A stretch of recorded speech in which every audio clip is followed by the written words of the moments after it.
Y entonces pareciera ser de que el proceso de construcción de la cuestión étnico-nacional está operando, por un lado, a través de un sistema capitalista de clases sociales, en donde una clase social domina sobre las otras, pero que además crea todo un discurso de la etnicidad precisamente para legitimar todo este proceso de colonización, dejando precisamente a los otros, ¿no es cierto?, en una situación de colonialismo interno.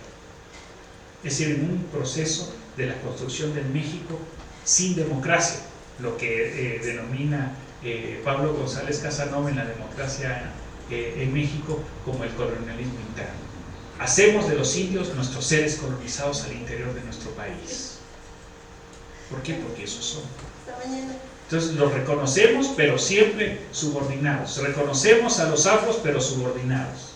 ¿Y qué mejor si no los reconocemos? Porque ya de todos modos los afros están en extinción, ¿verdad? Porque ese es incluso el discurso dominante que se ha hablado de las lenguas indígenas, es que son lenguas en extinción, ¿verdad? Casi como que si fueran animales, ¿verdad? Animales en peligro de extinción, lenguas en peligro de extinción, indígenas en peligro de extinción, ¿verdad?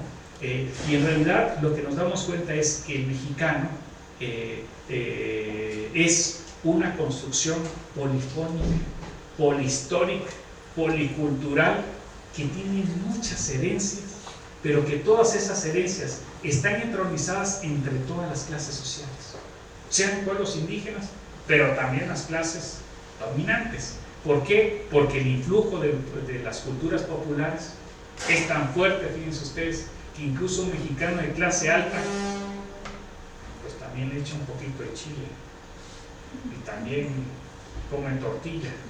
No hay mexicano que no coma tortilla ni le eche un poquito de chile a su comida. Y no hay mexicano que también se orgullezca de ese pasado indígena, siempre que sea pasado indígena. Y de la Virgen de Guadalupe, que es una síntesis cultural también de una Virgen morena. Pero eso sí, el entendimiento que en la lógica cultural hay unas culturas que son dominantes, que son otrora los hispanófilos, ¿verdad? Y la Real Academia de la Lengua Española, y ahora el American Way of Life, que está marcando la cultura popular hoy por hoy. Contrario a esa idea que nosotros tenemos que la colonización es lo español en México, ahora nos damos cuenta que las transnacionales lo que nos están imponiendo son otras lógicas, y que son lógicas del American Way of Life, y son lógicas incluso transnacionales, y consecuentemente ahora los estados y la construcción del Estado nacional no es una lógica de un Estado nacional, sino de un Estado transnacional. Estamos siendo transnacionales económicamente y también en un sentido político. Tan transnacionales somos que la mayor parte de la legislación de América Latina está adecuada de la misma manera para que todas las mineras canadienses entren en todo el territorio de América Latina y de Asia. Están alineadas, y políticamente lo mismo, y constitucionalmente. Y los países que van en contra de esa lógica, como Ecuador, que recientemente reconoció los derechos de la naturaleza, y por eso ya podemos hablar no solo de derechos humanos, sino de derechos de la naturaleza, nuevo tipo de derechos. Y por el otro lado, de otros pueblos que dicen la resolución de la cuestión étnico-nacional es romper con la lógica del indigenismo. Es decir, la lógica de que hay uno, que es el mestizo, que va a resolver de una forma paternalista la realidad del otro. Es decir, esta dicotomía mestizo, pueblos indígenas. Y el indigenismo entonces son esas políticas culturales creadas por el Estado Nacional a partir de una sola prefiguración política, pero creada por un mismo sujeto nacional para resolver toda la problemática nacional. Y lo que vemos ahora es que, contrario a esta lógica hegemónica de resolución de la cuestión étnico-nacional, lo que necesitamos es otra lógica, de una construcción de un Estado pluricultural, plurilingüístico, multicultural, por así decirlo, pero entronizado dentro de otra lógica, de que el poder es el elemento central que debe de entrar en el debate de la agenda nacional. Concluye esta primera parte diciendo entonces, con lo que nos repetía el doctor Rodolfo Estamejá en un evento, de esa forma tan amena que lo hace él, nos decía que el problema de los pueblos indígenas en México es un problema de poder, o más bien decía, el problema del no poder en los tiempos del Viagra. Es decir, que la problemática de la cuestión internacional es la problemática de que la inmensa mayoría del pueblo mexicano, las naciones mexicanas, los pueblos indígenas, toda nuestra diversidad étnico-cultural no tienen poder político. Y lo que hay son simplemente reformas para reconocernos de que existimos y que tenemos ciertos derechos. Pero nunca han sido estas otras etnicidades y otras las clases sociales las que construyen la lógica de nuestro Estado Nacional. Y por eso los zapatistas, en dos voces que son las voces tres voces que son las tres voces indígenas de América Latina, y con eso termina esta primera parte, de la mayor construcción del derecho internacional público moderno, es decir, no la democracia, sino una democracia radical, que arranque desde la cama, desde las aulas docentes, y que se traslade a la política a través del mandar obedeciendo. Es decir, otro tipo de democracia, no la partidocracia. Las autonomías. Dejen a nosotros, los pueblos, resolver los problemas nacionales y resolver nosotros nuestras propias problemáticas. ¿Cómo queremos vivir nosotros jurídicamente? ¿Cómo queremos vivir nuestro proceso de salud e enfermedad? ¿Cómo queremos vivir nuestra estética? ¿Cómo queremos vivir en nuestras comunidades? ¿Cómo queremos interrelacionarnos con nuestros hombres, con nuestras mujeres, con nuestros hijos, con las otras diversidades? Déjenos a nosotros la autonomía. Y por el último es otra forma de hacer nuestra vida. Déjenos hacer nuestra vida como nosotros querramos. Es decir, la lógica del buen vivir, y que para los chiapanecos también tiene otras voces, y que esas voces es no vivir bien como nosotros queremos y no podemos, sino que el buen vivir es cuando tú vives en equilibrio con la naturaleza, es decir, cuando tú aprendes de ella, cuando tú realmente estás enterado de que la naturaleza existe y que la naturaleza tiene derechos superiores sobre tu persona. Y consecuentemente, las transnacionales, si atentan a la naturaleza misma, atentan con el principio ético rector de la vida.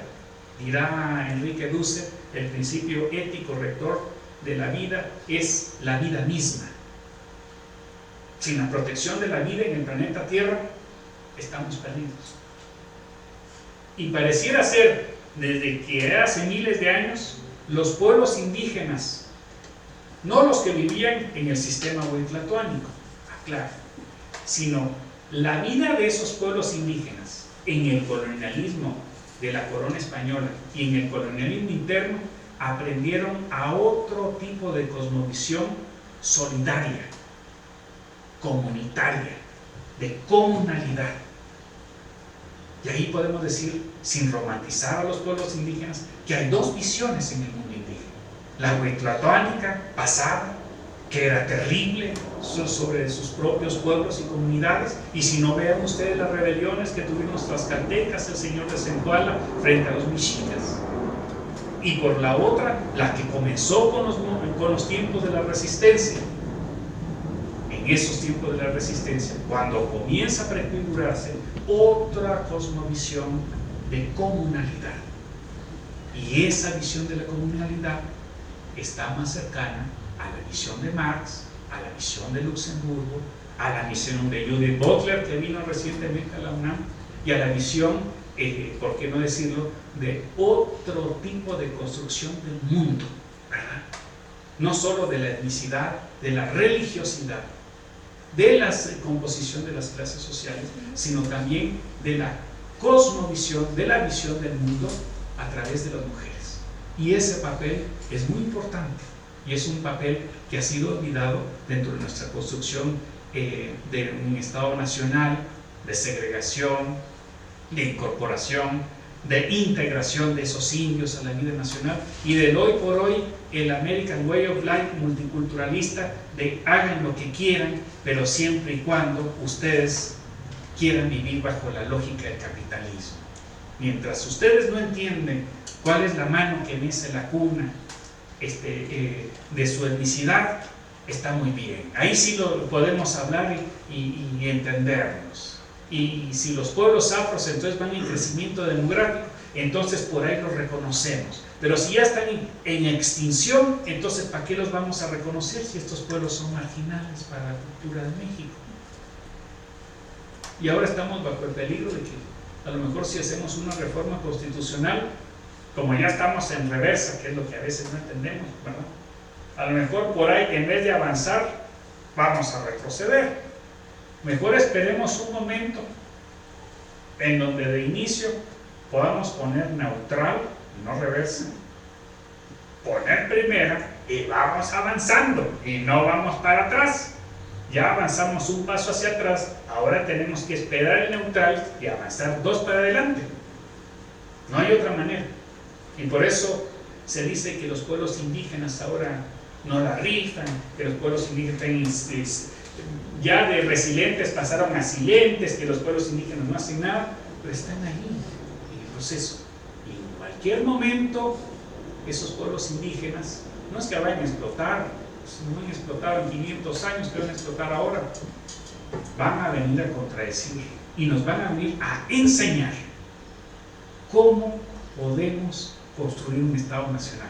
Y están más cerca ellos de enseñarnos cómo construir un Estado nacional en armonía con la naturaleza, que nosotros enseñarles a ellos que destruyendo la naturaleza, la vida misma, la posibilidad de la vida misma en el planeta,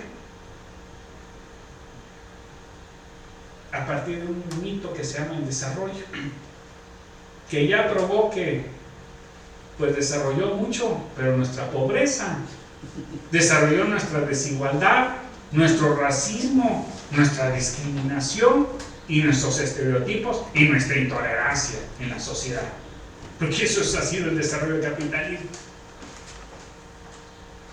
la escisión de la sociedad, lo que Franz Fanon decía, los colonizadores y los colonizados, los condenados de la tierra, pero que queremos a la tierra, mientras que los otros no quieren a la tierra. Bueno, terminamos esta primera parte, yo creo, porque ya huele a café, dicen por ahí, y entonces creo que hacemos ya una pausa y después entramos ya a preguntas y respuestas. De 10 minutos el break, o sea, para regresar a las 6:26.